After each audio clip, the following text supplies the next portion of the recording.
Assalamualaikum warahmatullahi wabarakatuh.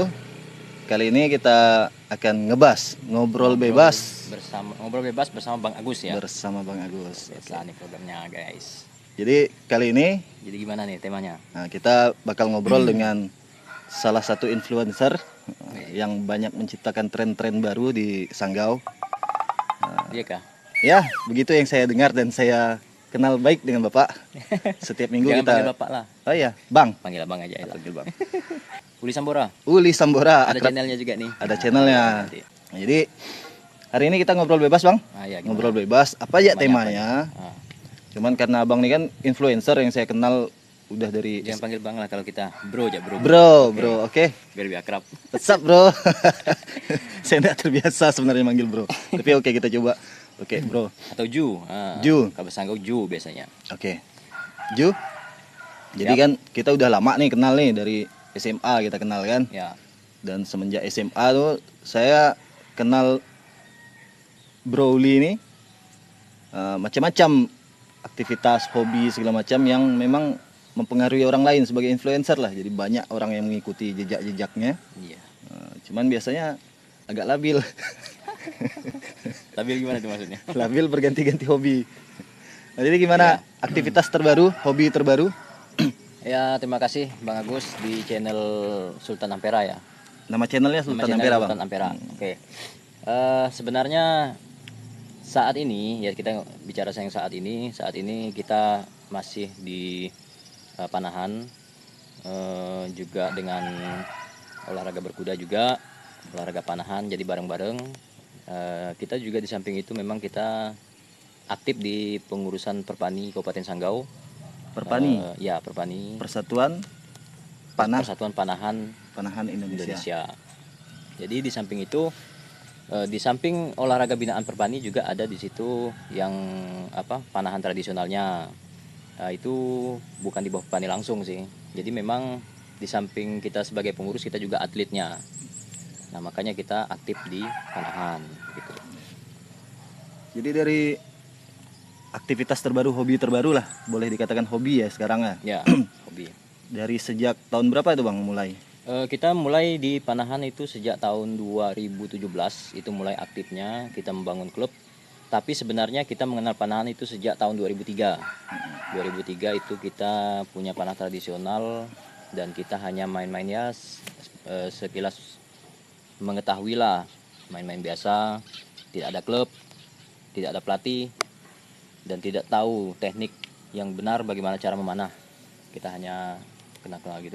Setelah tahun 2015 maksud saya, 2015 itu kita mulai mencoba untuk membangun klub. Namun terkendala oleh bagaimana personil lah ya. Personil, kita belum punya personil, jadi tidak mungkin kita membuat klub kalau hanya saya sendiri. Nah, itu akhirnya tahun 2017 ada kawan-kawan yang berniat ingin bergabung membuat klub. Waktu itu kita 3 orang, Pak Mustaqim sama Pak Indra. Berarti dimulai dari 3 orang itu? 3 orang itu. Tapi selang 1 minggu lah setelah dibentuknya klub, akhirnya kita ada 5 orang yang masuk baru bergabung dan memang tertarik di dunia panahan juga. Jadi bisa dikatakan pelopor panahan itu sebenarnya bukan 3 orang tapi 8 orang. 8 orang. Untuk di Sanggau. Ya, langsung 8 orang. Gitu. Dari sejak 2015 terus Maaf ya sambil ngerokok ya. Silakan Pak. Kita karena ngobrol bebas nih, jadi bebas lah. Santai. Jangan ditiru ya. Jadi 2015 mulai, terus ikut kompetisi mewakili Sanggau dan dapat medali yang saya dengar lumayan banyak koleksi medalinya. Alhamdulillah. Baru 2 Pak. Baru 2 itu udah banyak Pak. Kalau 1 itu sedikit. Jadi dapat apa aja Pak? Turun di kelas apa? Ya, bicara masalah medali, kemarin pada ajang Porprov 2018 ya. Ya, 2018 itu alhamdulillah Kabupaten Sanggau secara keseluruhan total medali dari panahan itu berjumlah 19 medali. 19 medali. Ya, dan saya di kelas rekap turun waktu itu. Rekap itu kelas 70 meter ya, kelas rekap. Dapat 2 medali. Untuk perorangannya saya dapat medali perunggu, dan untuk bergunya kami berhasil menyumbangkan medali perak, dua medali itulah. Jadi sebagai informasi, kalau mohon diluruskan Bang kalau Ya. salah.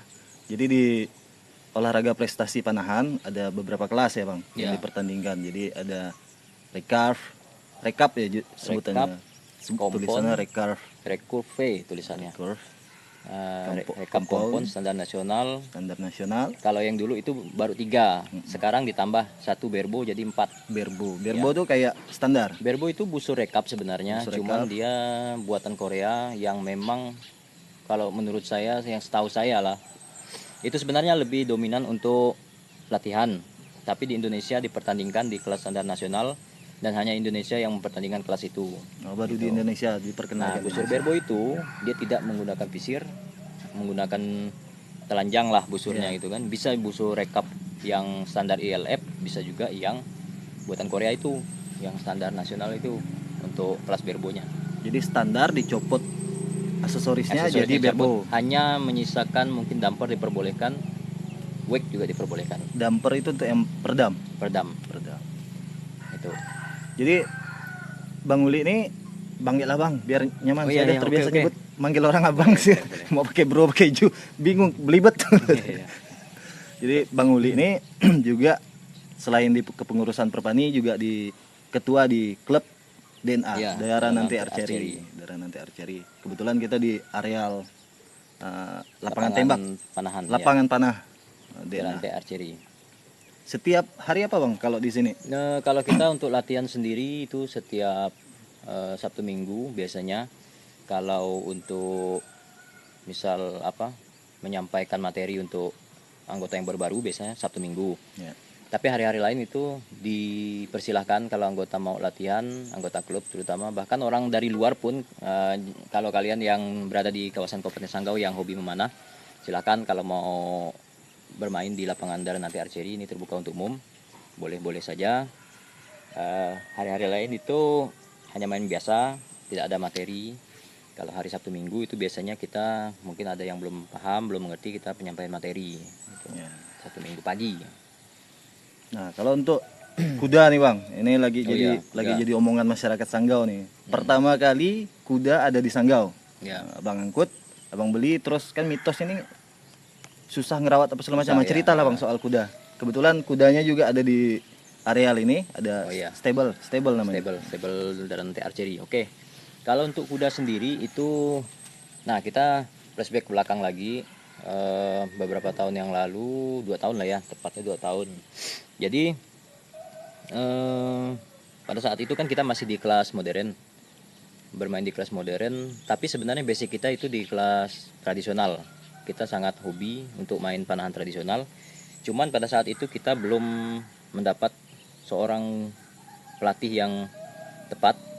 Ya, bisa dikatakan tidak ada lah mungkin pelatih yang bisa melatih di kelas tradisional. Nah, akhirnya kita memilih untuk mundur di kelas tradisional. Bukan mundur berarti tidak main itu, tapi lebih mengutamakan yang kelas profesional dulu. Akhirnya berkecimpunglah kita di kelas profesional itu. Setelah ajang kejurda porprov yang mana kita pada saat itu memenuhi dari panggilan kabupaten untuk mewakili kabupaten. Setelah selesai baru kita sempat berpikiran untuk kembali main yang tradisional. Main yang tradisional ini seperti kelas kelas horsebow ya. Kalau sekarang kita bisa kasih tahu itu kelas horsebow itu tetap muaranya harus menggunakan kuda. Karena untuk pertandingannya sendiri itu ada yang namanya horseback archery. Horseback Horseback archery. archery itu memanah berkuda. Itu sebenarnya bukan masuk di Perpani, tapi itu sebenarnya lebih ke Pordasi. Pordasi itu Persatuan Olahraga Berkuda.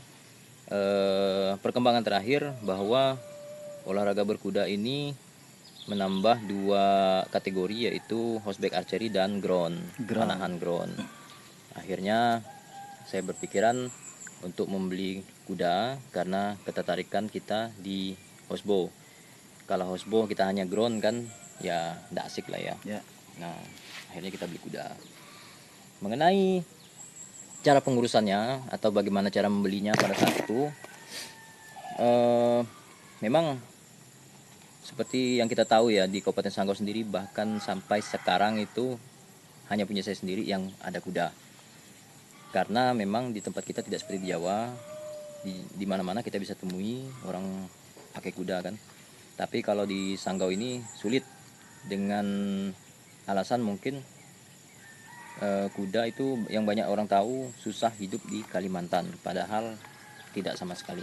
Jadi tidak benar tuh Tidak kalau susah benar. hidup. Itu tergantung sebenarnya bagaimana cara kita merawat kuda dan kita memahami bagaimana cara eh, pola makannya, kemauan kuda itu apa. Nah itu sebenarnya itu aja. Kita kalau sudah paham itu, insya Allah kuda bisa hidup. Karena bagaimanapun satu kuncinya bahwa kuda adalah transportasi yang digunakan oleh orang zaman dahulu. Nah kalau dia milih tempat, Ya. tidak akan jadi transportasi dia. Pilih sini, oh tidak bisa, iklimnya dingin, nanti transportasi kita mati, kan tidak logis kan. Nah gitulah, akhirnya saya beli, dan uang yang saya gunakan itu bukan uang pribadi sebenarnya, maksudnya bukan dari gaji ya, tapi itu adalah ya uang dari bonus waktu berhasil mendapat medali pada ajang Porprov kemarin dari pemerintah daerah. Sebenarnya awalnya kita belikan ke busur kompon. Nah, jadi dari rekap kita mau pindah ke kompon. Busur kompon itu lumayan juga harganya. Nah, pada saat itu kawan di Pontianak itu ada yang jual dengan harga murah. Kalau kita misal ambil dari Jawa itu mahal ya. Jatuh di ongkirnya itu bisa mahal. Nah, peluang ini yang kita manfaatkan pada saat ada kawan di Pontianak yang mau jual murah, ya udah kita hanya bayar kudanya. Transportasinya ya paling 700.000 gitu. Nah, jadi Itulah udah gitu. membahas panah, bahas kuda. Ini Ya. dulunya saya tahu nih abang nih rocker juga kan, Wih, sempat jadi rocker, musisi lah. musisi, sempat jadi musisi. Jadi banyak hobi. Cerita bang, sampai ke ini nih hobi apa aja yang udah dicoba-coba, Ya, dari didalami. tahun 2000 tahun 99 lah ya. Dulu ceritanya kalau belajar musik itu mulai awalnya di tahun 95 saya belajar gitar pertama kali. Main gitar. Main gitar itu pada saat saya masuk SMP, belajar gitar. Terus sampailah pada tahun 99 kita bentuk band. Nah, kita turun lah main band 2000, Ikut-ikut festival waktu itu bang. ikut festival 2000, mulai festival pertama Udah coach. di Kabupaten Sanggau. Festival pertama, dan kita juga berhasil memenangkan ajang festival pertama di Kabupaten Sanggau pada saat itu, juara 2 ya waktu itu. Mantap. Lumayan lah. Juara 2. Nah, terus sampai tahun 2003. Nah, di situ saya terakhir ikut di Kabupaten Sintang gitu. Dan 2 kali juga alhamdulillah kita dapat the best drum waktu itu di 2 kabupaten Sintang dan Sanggau. Jadi abang ini selain pandai main gitar, main drum juga. Main drum juga, main keyboard juga saya bisa, Mantap. main bass juga. Main bass juga. Semua multi talent. Setelah musik, apalagi setelah itu? Setelah musik saya kerja. Ya. Saya vakum di musik. Akhirnya saya mengundurkan diri tahun 2006. Saya berhenti di musik karena kesibukan. Tahun 2007 saya mulai menggeluti di dunia media lah ya. Pada saat itu akhirnya saya belajar editing 2007, dan saya sempat buka usaha studio lah, edit studio untuk prewedding lah. Sampai tahun 2007 sampai dengan 2010. Dan itu semua saya dapatkan dari hasil kita buka studio foto dengan video itu. Kita buka counter waktu itu. Nah, terus juga saya pernah belajar servis juga waktu itu, servis elektronik. Nah, jadi semua itulah Semua dikerjakan. ya. Setelah itu 2010 selesai. Kemudian bercocok tanam juga pernah. Cocok tanam juga. Dulu saya mau nanam hidroponik, Hidroponik. dengan jamur tiram dulu. Sama pernah jamur juga. tiram ya, saya tahu. Pernah dengar dan pernah dapat bagian. Oh, iya kah? Iya. Nah, itu memang hobi juga. Jadi sempat kita jual juga hasilnya, ya lumayan juga sih hasilnya waktu itu. Jadi kita tidak pernah belanja ke pasar. Kita hanya menggunakan hasil dari kebun-kebun kita sendiri gitu. Saya juga pernah belajar ngelas dulu. sempat. Nah ini cuman ini kalau kita ceritakan balik ke waktu SMA dulu lah. Jadi ceritanya saya belajar ngelas itu kan tahun 95 kurang lebih. Tua juga Gara-gara angkatan abang nih. Ayo, saya pernah satu kali naik kelas itu pada saat saya sibuk di musik. Akhirnya saya berhenti. Yang saya pikirkan pada saat itu bagaimana cara kerja, karena kita udah tidak sekolah kan waktu itu. Jadi saya pikir buka las aja lah. Sempat jalan udah 2 minggu lah, kita udah ngelas buat apa kerajinan teralis seperti itu kan. Ya akhirnya dalam waktu capek setelah kita kerja itu kita merenung, ini orang kalau seandainya yang lain-lain kawan-kawan ini kalau udah lulus sekolah pasti dapat ijazah terus bisa kerja. Kalau saya apa? Kita tidak punya ijazah. Apakah kita sampai tua kita mau ngelas kan? Tidak mungkin. Dalam kita termenung itu kita akhirnya mikir, oh udahlah, kita berhenti, tidak usah ngelas lagi, kita sekolah lagi. Ya akhirnya kita sekolah lagi, alhamdulillah kita bisa dapat ijazah. Bagi kalian mungkin ya pesan nih boleh ya. Ya silakan Pak, memang Mungkin nanti, dibutuhkan wisdomnya. Jangan pernah untuk berhenti sekolah, karena sekolah itu penting untuk masa depan, dapatkan ijazah. Nah, itu modal utama untuk kita mencari lapangan pekerjaan, karena sekarang lapangan pekerjaan itu sangat sulit. Nah, itulah. Yep. Sempat airsoft juga kalau saya tidak salah. Oh iya, airsoft gun ya. Airsoft gun itu tahun 2006. 2006 itu bahkan sebelum kita di editor video. 2006 itu kita bentuk airsoft gun. Memang saya hobi di olahraga ekstrim. Airsoft gun itu kita awalnya malah pakai ini, pakai apa? Senjata yang mainan itu kan, yang ada bulat-bulat itu kan, yang biasa jual di pasar. Pakai itu. Terus ada kawan memperkenalkan airsoft gun, ya kita ambil. Waktu itu saya yang punya senjata pertama yang saya dengan ada Pahmi yang apa? Yang udah otomatis itu. Akhirnya kita bentuklah klub, dan saya ketuanya waktu itu. Nama klubnya itu Daranante Squad. Daranante Squad. Daranante Squad. Sekarang masih bubar? Sekarang masih. Sekarang udah ketua yang keempat mungkin. Kepengurusan ketua yang keempat itu masih sekarang. Ketuanya Firman kalau tidak salah di Airsoft Gun itu. Dan beberapa kawan-kawan kita di Airsoft Gun juga itu ada yang masuk ke klub panahan juga di Daranante Archery. Dan di sini adalah markas utamanya Daranante Squad dulu. Itu yang mondar-mandir, itu coach Herlan. Iya. Biasa mereka pengen eksis juga. Nanti kita undang biar ngobrol bebas, biar full face dapat. Nah jadi udah sejauh itu membangun macam-macam, nyoba-nyoba hobi. Jadi nyoba-nyoba lah bahasanya Ya, Bang ya. Nyoba-nyoba hobi, berganti-ganti dari musik sampai airsoft, sampai sekarang panah terus kuda. Pengalamannya udah sekian banyak. Apa enggak ganggu pekerjaan utama Bang? Sebenarnya enggak, karena kita sifatnya hobi kan, jadi bukan yang utama. Yang kerjaan tetap utama. Dan hobi ini gimana ya, kalau kita hanya mencari waktu pas kosong. Jadi kalau misal ada panggilan kantor, misal kita lagi bertugas, ya kita tinggalkan dulu karena masih banyak waktu lain gitu. Jadi jangan pernah kita meninggalkan kerjaan utama kita. Tapi ada satu nih yang dari keseluruhan yang kita omongkan, ada satu sebenarnya yang mau saya ulik, yang mau saya dalami. Karena abang ini kan konten kreator juga, membangun YouTube juga, udah dapat monetisasi, udah. Nah, jadi abang ini juga salah satu konten kreator. Baru sedikit guys. Apa nama YouTube-nya Bang?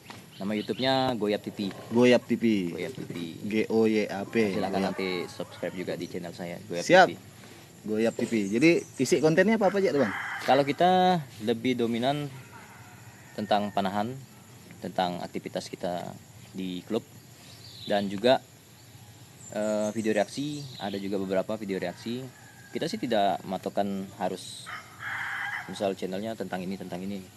Apa yang mau kita buat, sesuatu yang menarik bagi kita, yang kita temui itu kita buat. yang senang kita Ya, lakukan. dan kita pinginnya berbagi dengan orang lain supaya orang lain yang nonton itu apa yang menarik bagi kita itu bisa dilihat oleh orang lain juga. Saya sih prinsipnya seperti itu. Kalau konten Udah berapa tahun sampai jadi kayak gitu tuh Bang? sebenarnya kalau untuk akunnya sendiri itu tahun 2015 Udah saya lama. buat. Tapi untuk boomingnya itu baru hampir setahun, belum setahun, Belum 1 tahun. belum 1 tahun. Baru bulan Januari kemarin. Sekarang bulan September. Ya sekitar 9 bulan yang lalu lah. Ya. Baru 9 bulan. Jadi saya selama 1 tahun inilah, 1 tahun terakhir ini punya keinginan untuk membangun konten, tapi baru rencana macam-macam segala macam. Jadi ternyata baru tahu ternyata di Kabupaten Sanggau juga udah banyak konten kreator yang keren-keren, yang juga udah kalau ngomongkan penghasilan udah ngasilkan, udah, karena kan nggak bisa kita pungkiri ada yang bangun channel, ada yang bangun konten itu untuk dapat profit, dapat Ya itu bonus. ya bonus. Ternyata di Sanggau udah banyak. Ya, Udah banyak. Banyak Kalau sekali. dulu saya pernah punya pikiran Bang Uli bahwa ya kita nih kan di kampung nih, jauh nih dari ibu kota kan. Ya. Kota kecil Sanggau. Nggak tahu kita bahwa YouTube nih kayaknya ngasilkan duit. Kayaknya nggak mungkin gitu sampai Ya. kita di Sanggau bisa dapat uang dari internet gitu Mas. Ya, dulu waktu tahun 2007 sampai dengan 2011 pada saat kita aktif di media itu di editor, kita juga membuat beberapa film pendek, film durasi panjang juga ada waktu itu. Ada banyak judul-judul film yang kita buat dan waktu itu kawan-kawan menyarankan untuk dimasukkan ke YouTube. Nah pada saat itu kita masih berpikir apa fungsinya kita masukkan ke YouTube, karena kita belum tahu bahwa YouTube itu bisa menghasilkan ya. Akhirnya tidak kita upload waktu itu karena memang jaringan kita sendiri untuk Kabupaten Sanggau ini sangat sulit internetnya. Jadi kita kalau mau upload, bahkan kalau kita ngedit itu, pernah saya ngedit pakai komputer itu dari jam 7 malam kita impor terus render itu selesainya besok pagi. Jadi 1 malam. Itu Tuh guys, perjuangan. siksanya waktu zaman-zaman itu.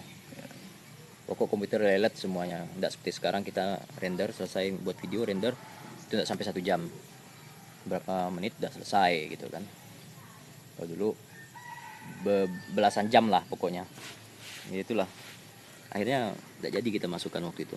Ya, jadi ini untuk motivasi kita semua termasuk saya nih Bang, bahwa tidak ada kata terlambat, tidak ada kata ngeluh dalam menyalur. Intinya harus hobi dulu, harus senang dulu Harus ngelakukannya.